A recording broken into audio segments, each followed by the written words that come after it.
Jai Radha Madhava Kunja Bihari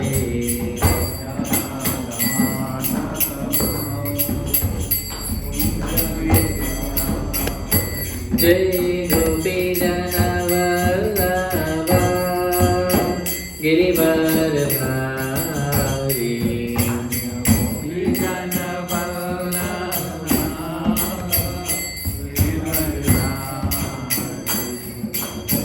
Yashodanandana Braja Janaranjana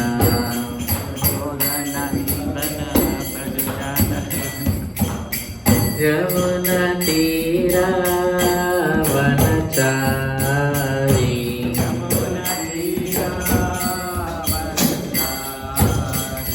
Jaya Radha Madhava Kunja Bihari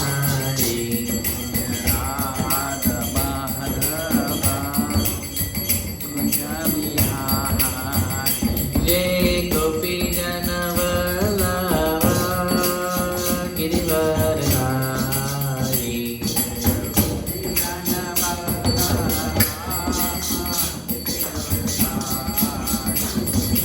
Yashodanandana Braja Janaranjana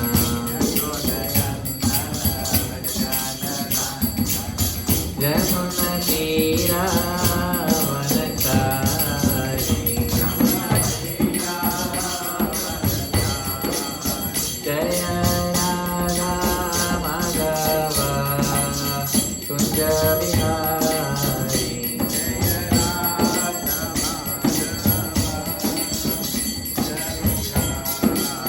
Jaya Radha Madhava Kunja Bihari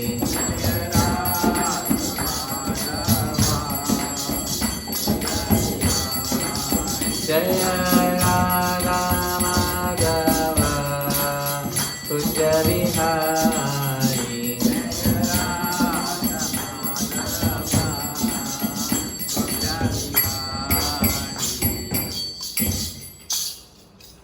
I go Premanandi Mama Jnana Timirandasya Jnananjana Shalakayam Chakshurunmilitam Yena Tasmai Shri Gurave Namaha Shri Chaitanya Manobishtam Sthapitam Yena Bhutale Swayam Rupa Kadamayam Dadati Swapadantikam Vandeham Shri Guru Shri Yutapadakamalam Shri Gurun Vaishnavangstam Shri Rupam Sagrajatam Sagana Raghunathanvitam Tam Sajivam Sadvaitam Savadutam Tijana Sahitam Krishna Chaitanya Devam Shri Radha Krishna Padan Sagana Lalita Shri Vishakhanvitangscha He Krishna Karuna Sindhu Dinabandhu Jagatpate Gopesha Gopika Kanta Radha Kanta Namostute Tapta Kanchana Gaurangi Radhe Vrindavaneshwari Vrishabhanu Sute Devi Pranamami Hari Priye Vancha Kalpatarubhyascha Kripa Sindhubhya Evacha Patitaram Pavanebhyo Vaishnavebhyo Namo Namaha Jai Shri Krishna Chaitanya Prabhu Nityananda Shri Advaita Gadadhara Shivasadi Gaura Bhakta Vrindam Hare Krishna Krishna Krishna Hare Hare Hare Rama Rama Rama Hare Hare Hare Krishna. Thank you Paramatma Prabhu for inviting us here to be with all of you devotees. I know the Prabhus at the back, they had come to Nairobi, they stayed with us at the temple. Yes, and Mataji as well. Yeah, they were in the guest house for some time, for a few days, so I remember. Today is the disappearance day of Ramanujacharya. So I thought we'd just discuss a little bit about Ramanujacharya and his contributions to establishing Vaishnava philosophy and doctrine all over India. We all know that Lord Krishna came to the earth 5,000 years ago, and he left instructions in the Bhagavad Gita for all of us to follow. And after he left the planet, people weren't really following as per the instructions of Lord Krishna. And it deteriorated. They were using the Vedas to justify animal killing. Because in our Vedic scriptures, there are various types of sacrifices mentioned. These sacrifices primarily that involve the killing, like Ashwamedha Yajna and Gavamedha Yajna or Gavalamba Yajna, wherein either a horse or a cow are sacrificed, were actually as a test for the Brahmanas. So the kings who would want a particular yajna to be done, they would test the Brahmanas by doing these yajnas. Because in these yajnas, the sacrificial animal is resuscitated through the strength of the mantras that the Brahmanas would say. So if a Brahmana fails to revive the animal, then he loses his life. So that was the interview process for the Brahmanas, just to make sure that the Brahmana knew what he's doing. Before the main yajna, they would perform these yajnas. And so it was very specific. But over time what happened is people were just doing these yajnas forgetting the main yajna. And then they were using the Vedic literature as a basis for performing these yajnas. And so what happened eventually was people were unrestricted in their killing of the animals. And they were just saying, oh, we're doing a yajna today, they kill the animal. There's no question of reviving or resuscitating the animal again. And so therefore Lord Krishna came again after 2000 years from when he spoke the Bhagavad Gita as Lord Buddha. And as Lord Buddha, he established non-violence, ahimsa, and he decried the Vedic literatures. So the people at that time, they were telling, what are you telling us? This is in our Vedas. What we're doing is according to the Vedas. We're performing sacrifices according to the Vedas. And so, as Lord Buddha, he said, I reject the Vedic literature. And he established ahimsa, path of non-violence. And this spread rampantly all over India because one of the emperors, whose name was Ashoka, he became a Buddhist. And he propagated Buddhism all over India. So Lord Buddha came, he wiped the plate clean, so to speak. He decried the Vedic literatures. He said, I don't subscribe to them. But Vedas come from him only. Yes. And so therefore, then he sent Ramanujacharya. But before that, he wiped the plate clean, but you had to establish some foundation to start on the Vedic literatures. So before he sent Ramanujacharya, he actually asked Lord Shiva to come and preach Mayavad. Buddhism is known as Shunyavad, zero. Everything is zero at the end. So Lord Shiva came as Adi Sankaracharya, and he told the Buddhists that whatever you're following is in the Vedas. You're saying zero, we are saying false. So if you look at it objectively, zero and false are the same thing. And so that's what Shankaracharya, then he preached Advaitavad, which is also known as Mayavad, that this world is false. They're saying everything is zero, Buddhism, and Mayavad saying it's all false. Brahma Satya, Jagan Mithya. Only truth is Brahman.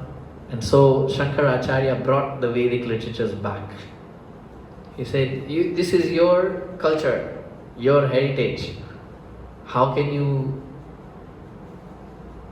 disregard this Vedic literatures. And so you can see what Buddha taught is actually in the Vedas. And so therefore the Vedic literatures were accepted again. But now with a very heavy undertone of Mayavad, of impersonalism, that everything is false, Brahman is the only truth, and we are all Brahman. So he prepared the ground, Adi Shankaracharya, and Mayavad started spreading so much.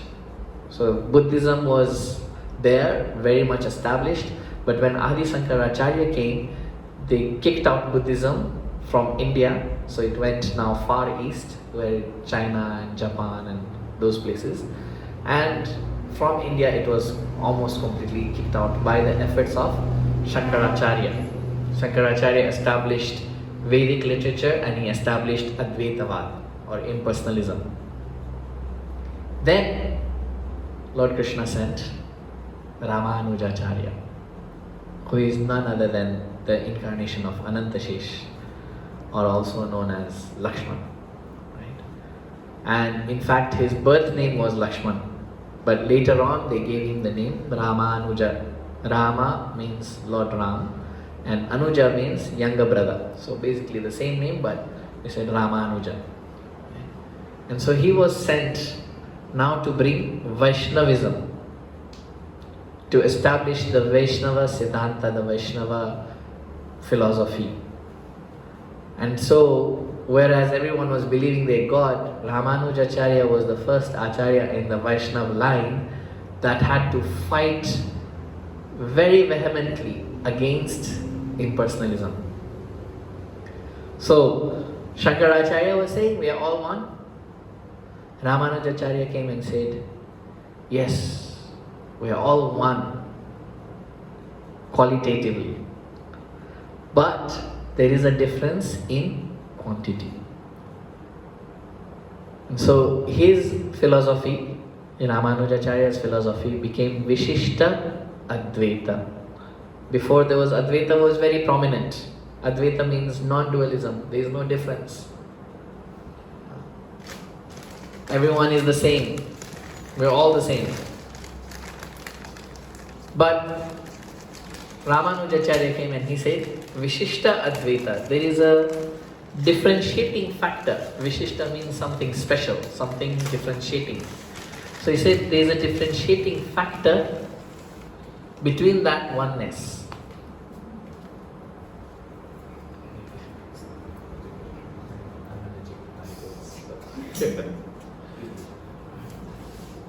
So this differentiating factor is in quantity. So Ramanujacharya said, we are all one except the quantity. The Lord, His quantity is unlimited, is infinite, and we are finite. So this is the philosophy that Ramanujacharya was pushing, and he also taught that the path to attain the Lord is through prapatti. Prapatti means surrender. He taught this very much. So Ramanujacharya, as Lakshman, young boy, his mother was feeding the deity in one temple. She was feeding the deity milk, and she had kept the milk in front of the deity, offering it, and the milk miraculously overflowed from the pot and entered into Ramanujacharya's, at that time Lakshman, his mouth as a baby. So then people already knew that, oh, this baby is special. And as a young boy, he learned all the Vedic scriptures very, very quickly, and he got attached to Yamunacharya. Yamunacharya was a great devotee also, and he was also propagating Vaishnava philosophy. And Ramanujacharya was his disciple. But Yamunacharya left early his body on this planet before he could give formal initiation to Ramanujacharya. And he got the news that Yamunacharya is leaving, so make your way here. But by the time Ramanujacharya reached the place where Yamunacharya was, Yamunacharya had already left. But he had 3 fingers up. He had 3 fingers like this. And the devotees, they were trying to put his fingers down so that they can, or open the rest to something that, they don't have to do his final rites with the 3 fingers up like this. And Ramanujacharya came, he was crying profusely, and the devotees told him, look at Guruji's hand, look at our Acharya's hand. 3 fingers are up. Then Ramanujacharya understood there were some promises that had to be made. So he made 3 promises to Yamunacharya. Said, 1, I will write a commentary, a Vaishnava commentary on the Vedanta Sutra. So when Adi Shankaracharya came, he wrote the very first commentary on the Vedanta Sutra, and that commentary was full of impersonalism, Mayavad. So the Vaishnavas, they didn't have a commentary to produce or present, and therefore that task was given to Ramanujacharya. That's what Yamunacharya wished. So when Ramanujacharya said, I will write a commentary on the Vedanta Sutra, that commentary later came to be known as Sri Bhashya. From that time, any path or any association or any organization would only be accepted as authentic if they had a commentary on the Vedanta Sutra. With our Gaudiya line, we are from a different line of Acharyas, but our Gaudiya line also faced a similar problem. The rest of the Vaishnava sects, they would not accept Gaudiyas until and unless Gaudiya Vaishnavas also had a commentary on the Vedanta Sutra. And that was done by Baladev Vidyabhushan. So then once that commentary was presented, then it's okay. And his was known as Govinda Bhashya. So Ramanujacharya, he said, I will write a commentary, Sri Bhashya. And so 1 finger went down. Then 2 fingers were left. And so Ramanujacharya said, number 2, I will write a whole procedure for worship. And I'll write on the lives of the Acharyas. So 1 finger went down. Last finger he said, I will spread Vaishnav teachings to everyone regardless of their background. So then the 3rd finger went down. So these 3 promises, when Ramanujacharya made, that's when Yamunacharya's 3 fingers, they went down. And in this way, Ramanujacharya then got very popular. He was defeating the great scholars of Advaita school left and right. And his popularity became very great. But there was one king in the Chola kingdom, and he was a worshipper of Lord Shiva. So he sent a message, because Vaishnavism was getting a lot of popularity, but he wanted to propagate Shivism, Shaivism. So he sent a message, tell Ramanujacharya, I want to meet him. Ramanujacharya replied, yes, I will meet you. But before he went to meet this king, his disciples got information that the king wants to kill Ramanujacharya. There was no discussion. Okay, let me try and convert you to become a worshipper of Lord Shiva. He said, no, I just want to kill him.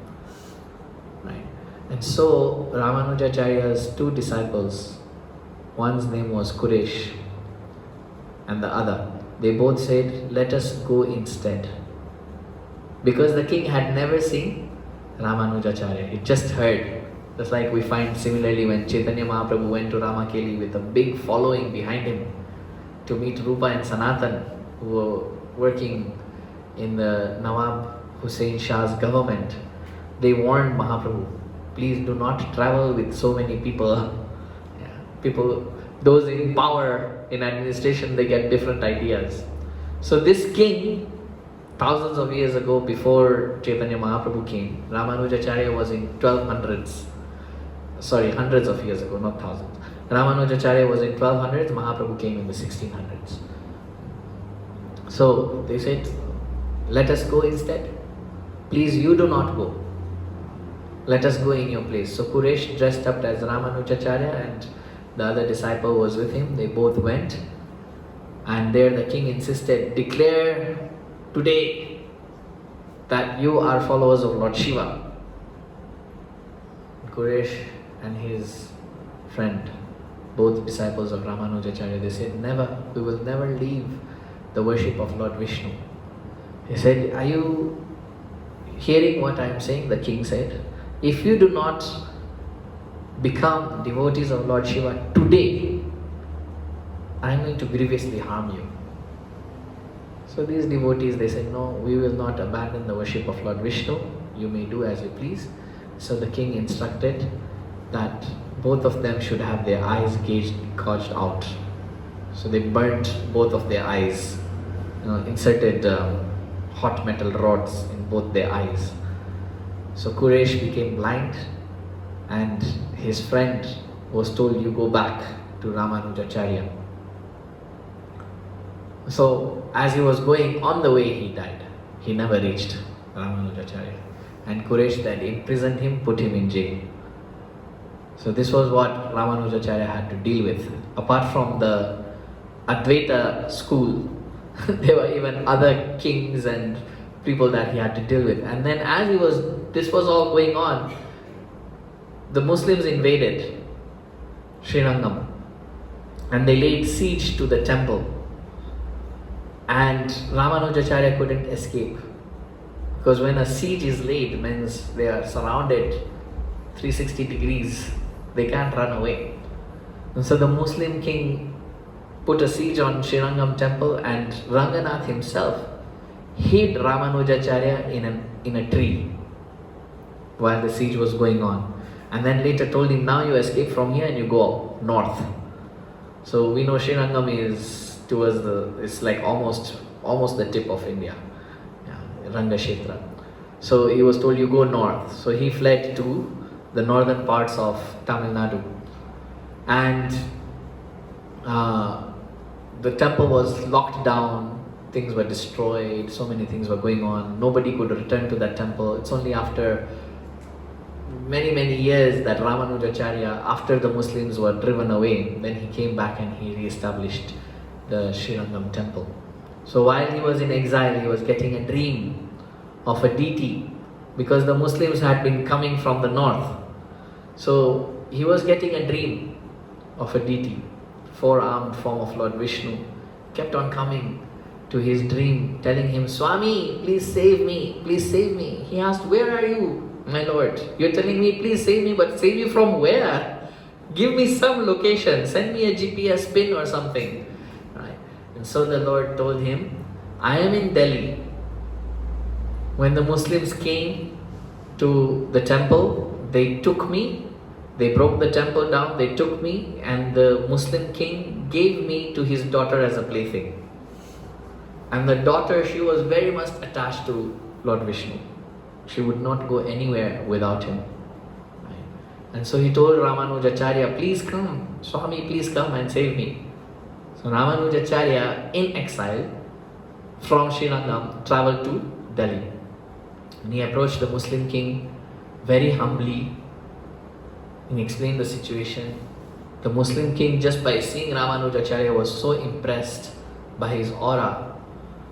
He welcomed him very nicely. He said, oh, is it you've come for the deity? So Ramanujacharya said, please give me the deity, I'll go back with it. I don't want anything else, just give the deity and we are done. But the king, Muslim king, he told, the deity may not go with you. You've come for him, but he may not go with you. So you try your luck. So Ramanujacharya went and he saw this princess. She was holding the deity and she was crying and she was saying, I cannot give him to you. He is mine. I have become attached to him. I do everything with him. Wherever I go, I take him. You cannot take him away. So Ramanujacharya said, no, but he is asking to come with me. The princess said, no, I'll not give. So then Ramanujacharya told the deity, come, my child, come. And so the deity immediately jumped out of the princess's hand. She was holding him very tight like this. I'll not let you go, not let you go. So he jumped out from her and jumped into the lap of Ramanuja. So Ramanujacharya said, see? She said, no, you are taking my life. I will die if you take him away from here. She said, no, he has to go. I am going. You can follow if you want. So the princess, as Ramanujacharya and his disciples, they ran away from the palace as fast as they could. The princess mounted her horse and went with her soldiers behind Ramanuja. And then when Ramanuja saw that these people are coming, the princess is coming, he then remembered, Bhakti has no caste. She's a Muslim princess, but she's so attached to Lord Vishnu. So then he stopped, turned around, the princess got off her horse, and he said, what do you want? She said, no, I cannot leave him. Okay, very good. You please come here, pay obeisances. Ramanujacharya gave her initiation. They said, now let's go. And so the princess told her soldiers, you go back, I'm going. And this deity then ended up in Srirangam, where the princess served the deity her whole life. She was Ramanujacharya's one and only Muslim disciple. This is how powerful he was. And he taught her how to worship the deity nicely, and she gave her whole life to this deity. So in this way, Ramanujacharya, he preached far and wide the path of surrender, the path of offering everything we have to the service of the Lord. One time, he was walking in Srirangam, and there was this man, he was behaving very, very peculiarly. And everyone was watching him and laughing at him, because what he was doing, he had an umbrella that he was holding, but he was walking backwards. And there was a woman he was holding the umbrella over. So everyone was laughing at him. Look at this person. He's just watching the woman's face, looking at it, and he's walking backwards with the umbrella on her face. So the devotees were all laughing. Then Ramanujacharya came there and he's like, what are you all laughing at? And he's like, look at this foolish person. They said, oh, okay, call him. So they called the person, called him. They said, what are you doing? He's like, oh no, my girlfriend, she's so beautiful. I just want to see her face all the time. And because it's very hot, so I'm protecting her from the damage of the sun. Therefore, I'm just looking at her. I don't want to look at anything else. She's the most beautiful person or thing that I've seen in my life. So Ramanujacharya said, okay, very nice. But if I show you someone more beautiful than your girlfriend, what will you say then?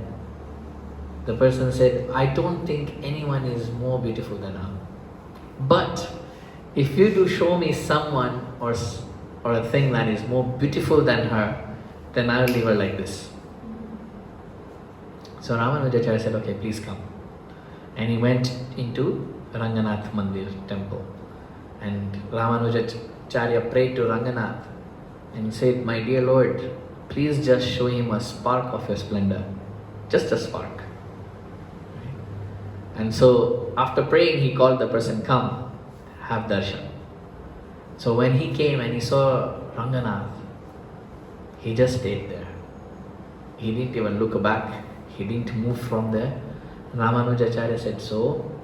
The person said, yeah, I dedicate my life to Ranganath today. For my whole life, I will just remain here. I will not go anywhere. And I will just serve Ranganath. So Ramanujacharya also initiated him and told him, okay, this is how you worship Sri Ranganath. He was dealing with reconstructing the temple because of the damage done by the Muslims. Right? So when they returned after a few years, after the exile and the siege was over, there was a lot of reconstruction to be done. Ramanujacharya took loans from, in Hindi they called gundas, like hooligans and mafia of that time. So he took loans from them to rebuild the temple. Many of them, all doing all sorts of illegal activities. But he had promised them a very big interest, and so they were very greedy. They said, okay, we'll give you the money as long as you give the interest. So once the construction of the temple was done, then they came to collect. They said, okay, now you've opened the temple, you've rebuilt it, everything is okay, now where's our money? Ramanujacharya said, oh, your money is in the Kaveri river and the island, because Srirangam there is Kaveri there, a river, very auspicious river. And in Kaveri river there was an island. So he said, I've kept all your money in that island. So you please all get into this boat, and this boat will take you to the island. And so they all agreed, they all sat in the boat, and Ramanujacharya had one of his disciples rowing the boat. And as they reached the middle of Kaveri, the disciple, he jumped off the boat, capsized it, and then swam back to shore. And all these people, all the collectors or all the lenders, they all drowned in Kaveri. So then the disciple asked, I have followed your instructions, Guru Maharaj, but can you tell me please, why did you do this? Ramanujacharya said, I have no money. How will I repay them? I am not doing any business, but I use their money in the service of the Lord, so they will get the benefit of that. So in this way, Ramanujacharya, he settled that debt. He gave them eternal benefit because their money was used in serving the Lord, and he didn't have to pay them anything afterwards also. This was Ramanujacharya. He was using everyone and all resources in the service of the Lord. One time his disciples were fighting. They were fighting who will go back home, back to Godhead. So Ramanujacharya was there, his prominent disciples saying, no, I will go, I will definitely go because I am so close to Guru Maharaj. And others were saying, no, but you have this fault, you can't go, I will go instead. And they were all fighting. So Ramanujacharya, he told all of them, okay, you keep quiet. All of you keep quiet, and he called one of his disciples. This disciple was not regarded in high esteem by the others, by his god brothers. They thought this guy is just, in Hindi they call them Ayaram Gayarams. He's just here, he'll go away, there's nothing, he's not doing anything, no post, no position, no much service also. This person, like, why is Guru Maharaj calling him? So Ramanujacharya told him, please come, stand near me and tell them, when will they go to Vaikuntha? So this disciple, he spoke. He said, if I will go, then they will go. And all his god brothers got very angry. Who does he think he is? He's speaking like this in front of Guru Maharaj. He's not even thinking of Guru Maharaj.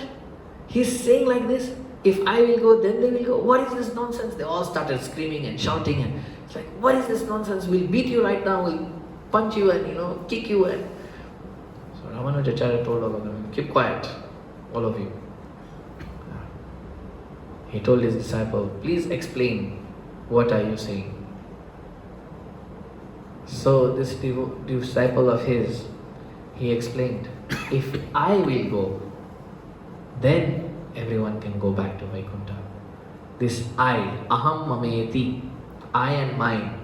They said, you have to cross out this I. Therefore, in Christianity also, this is the hidden meaning, the cross. You have to cross out that I, that ego, the false ego. I am something, I am someone. This is mine. So the disciple said, if that I goes, then everyone will go. So he had such simple disciples who had grasped the essence of Sri Vaishnavism. And Sri Vaishnavism is all about that. It's about mitigating the I. It's about surrender. And Ramanujacharya taught this. He wanted everyone just to surrender onto the Supreme Lord. One time he was having prasad with his disciples, and after having prasad, he went to wash his hands. Those times there were no running water taps, so they would go to a pond and wash their hands. So Ramanujacharya went to the pond and he washed his hands, and there were fish there in that pond, just like you have here in Chatsworth. In the moat, there's some fish there. So Ramanujacharya washed his hands there. There were some little specks of prasad in his fingers that were remaining, and when he washed his hands, that prasad went into the water. And the fish, they ate. And as they ate that prasad, in front of his disciples' eyes and everyone who was present there, the fish all got four-armed forms and went up into the sky. So the disciples were thinking, they told Ramanuja, they asked him, Guru Maharaj, we eat your Mahaprasad every day. How come we are still here? This fish, they ate little bit of Mahaprasadam and immediately they went up. And we are eating every day. And we are eating even from your plate every day. How come we are not going? So Ramanujacharya told them, it is because you do not understand that you are eating prasad. You don't understand this is Mahaprasad. The fish, they were innocent, they took benefit of prasad. But you do not understand, therefore you are not going. So in this way, Ramanujacharya, he was teaching so much. All his disciples, the path of surrender. Vishishta Advaita was his philosophy. But through his dealings, one time Ramanujacharya went to Jagannath Puri. And in Jagannath Puri, Lord Jagannath, he is served by tribals. And Ramanujacharya was watching their service and he was saying, Arey, how can you do service like this? This is the Supreme Lord Jagannath. At least have some standard. I'm seeing someone is still eating something in his mouth and he's serving Jagannath. Another person's coming and he's like, oh, this is crazy. So he called the head Panda of Jagannath Puri, the head Pujari. He said, please come.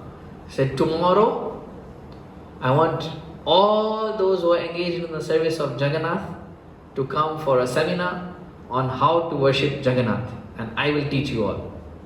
I'll establish the proper worship of Jagannath, how it should be done. So head Pujari was humble, said, okay, fine, please, no problem, we are ready to learn how to serve Jagannath better. So Ramanujacharya went to sleep that night, and Jagannath overnight with the bed transported Ramanujacharya out of Puri into Kurma Kshetra. The next morning Ramanujacharya wakes up, he's like, where am I? I'm not in Puri anymore. So then he understood that Jagannath, Lord Jagannath, he loves the worship of the tribals. He should have not gone there and tried to change the style how they are worshipping for Jagannath. So then he found himself in Kurma Kshetra. He said, okay, let me return back to Srirangam. He didn't bother with changing anything there. And so while he was in Jagannath Puri, he was praying to Lord Jagannath, and Lord Jagannath told him, I am going to come in Navadvip. You must also go to Navadvip. Navadvip is the spiritual abode here in this material world. So you must go there, I will come. And then he was given darshan of Sri Chaitanya Mahaprabhu. And as soon as Ramanujacharya, this Bhaktivinoda Thakur writes in Navadip Mahatmya, he said as soon as Ramanujacharya saw Chaitanya Mahaprabhu, immediately he paid obeisances, started glorifying Mahaprabhu so wonderfully. He said, now I will preach to everyone. I will tell everyone about your glories, about your form, about your name. And I will tell them that you're coming to save. So Mahaprabhu said, no, not yet. This is not the time. That will happen. When I come, it will happen automatically. You internally meditate on me. Externally, you continue how you're doing. So Ramanujacharya got the mercy of Mahaprabhu as well. And he went back and he was preaching. So he was the first Vaishnava Acharya. We have 4 Vaishnava Sampradayas that are authorized. When we say authorized, means they have commentaries on the Vedanta Sutra. So 4 Vaishnava Acharyas. First one was Ramanujacharya. He faced the brunt of it. Because Advaitavad was so much prominent, Ramanujacharya faced the brunt. He was like really going against Advaitavad. And as soon as he started, immediately then after a few years Madhvacharya came, who is in our line. We are known as the Brahma Madhva Gaudiya Sampradaya. So Madhvacharya came and he was more fiery also. He really gave it to the Mayavadis. They were so afraid of him. Right? And so in one side of South India, so the Tamil Nadu side, Telangana side, Andhra Pradesh side, Ramanujacharya was spreading Vaishnavism, and on this side, Karnataka side, Kerala side, Madhvacharya was also spreading Vaishnavism. Both of them, they really attacked Advaitavad. And then after them came Vishnu Swami and Nimbarkacharya. They also pushed Advaitavad out from many places, and they established Vaishnavism. And then lastly, after these 4 great Acharyas, therefore if you go to a Gaudiya Math Mandir, any Gaudiya Math Mandir, these 4 Acharyas will be there around the Parikrama mark. You'll find Ramanujacharya, who preached Vishishta Advaita or qualified non-dualism. Then you have Madhvacharya, who preached Dvaitavad, dualism. Then Nimbarkacharya and Vishnu Swami, they preached qualified dualism and singular non-dualism, something like that. Shuddha Dvaita and Shuddha Advaita. So in this way, these 4 Acharyas, the Vaishnava Acharyas, they established the Vaishnava Sampradaya, the Vaishnava teachings. And lastly, Sri Chaitanya Mahaprabhu came and he took all these teachings of these 4 Acharyas and he synthesized them into one primary teaching for us, which is known as Achintya Bhed Abheda Tattva. So Advaitavad was saying there is no difference. Vishishta Advaita, there is difference in quality. Dvaita, there is only difference. And when Mahaprabhu came, he said there is simultaneously oneness and difference. This is the Achintya Bheda Abheda. And so in this way Mahaprabhu then came and he synthesized all the teachings and gave us the Vaishnava doctrine as it is. So one last pastime of Ramanujacharya, then we'll end there. So when Ramanujacharya, after Yamunacharya, he didn't get initiation from him. He got initiation from Nambi. His guru's name was Nambi. Guru told him, you come, I'll give you very secret mantras. These mantras are known as Moksha Mantra. If you chant this mantra, then you will go back home, back to Godhead. And so Ramanujacharya went up the hill where his guru gave him Diksha in these Moksha Mantras. Sources say that the mantra was Om Namo Narayana. He said, you chant this mantra, very secret mantra, very powerful mantra. Don't tell anyone. So Ramanujacharya asked, what is the benefit of this mantra? You will go to Vaikuntha. Anyone who chants goes to Vaikuntha. So I have given you this opportunity. So Ramanujacharya, immediately he ran out of his guru's hut and went on top of the hill and started shouting very loudly to everyone who was there.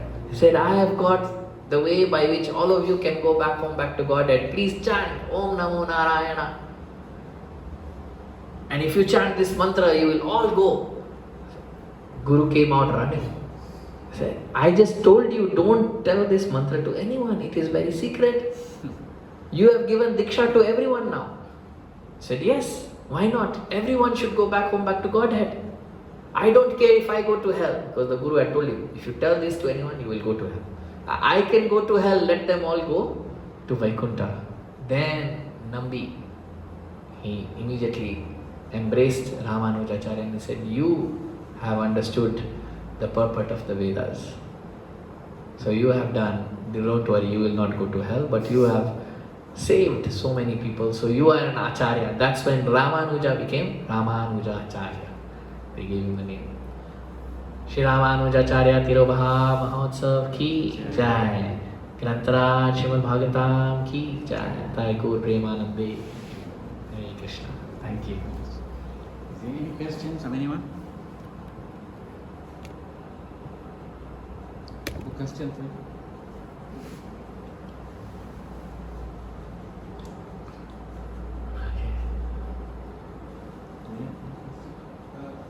Yeah, Prema, yes, the Karma Yoga, chapter 5,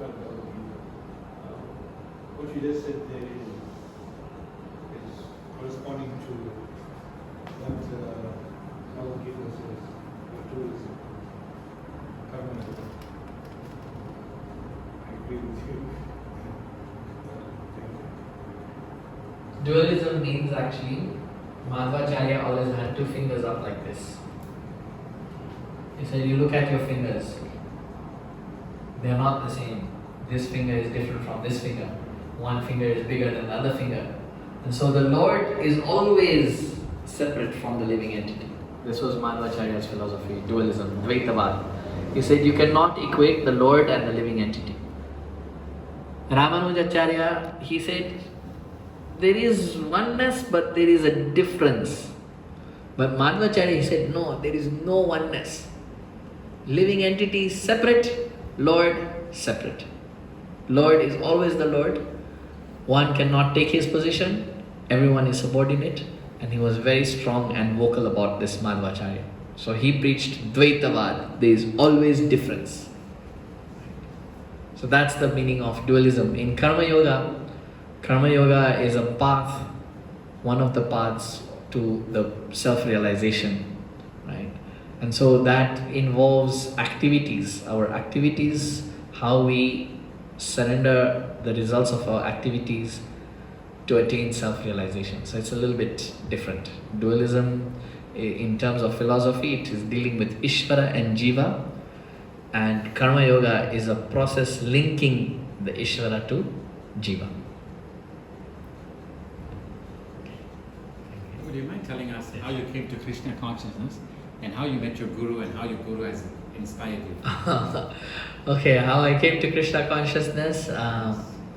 My grandfather was the first person to meet devotees in Nairobi. So Brahmanand Swami had come from Mombasa. He landed in Nairobi and they didn't know where to go because they didn't know anybody. But Brahmanand Swami then hired a taxi and told the taxi guy, take me to the Hindu temple.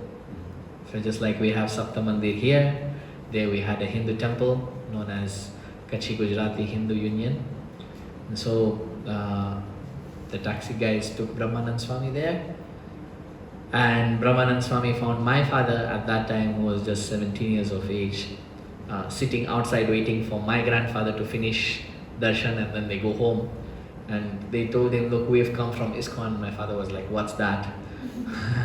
And they said, we're teaching the teachings of Bhagavad Gita. And then Brahmanand Swami spoke, Sarva Dharman Parityajya Mamekam Sharanam Raja. And my father was like, white guy speaking Gita, wow, this is amazing. And they said, look, we're looking for a place to stay. If you can help us. He said, well, you wait for my father, he will definitely help you out. And so my grandfather help the devotees establish a presence in Nairobi. He would go with them, make life members because he had a large network of friends, and then he got the property also for the devotees. He arranged how they could acquire it. Srila Prabhupada came there. He also came to my grandfather's house. He hosted Srila Prabhupada with prasad and all that. And so then from there, my father got joined into the movement, and in UK he was to take initiation from Srila Prabhupada, but Srila Prabhupada got very sick. This was 1977, so he just landed and he took the next flight out. He didn't even come out. So my father then was involved with the temple a lot, and we were born into the movement, so we've also been involved with the temple. And my Guru Maharaj, I met him because when he initiated my parents in 94, I also wanted to take. I said, no, you're too young, wait a little bit. So he used to come a lot, and then that's how I met my Guru Maharaj. And from birth, born into the movement. Yes. Thank you so much. Hare Krishna. Hare Krishna. HG Sri Gauranga Prabhu ki. Hare Krishna. Prabhu, thank you so much. Yeah. Very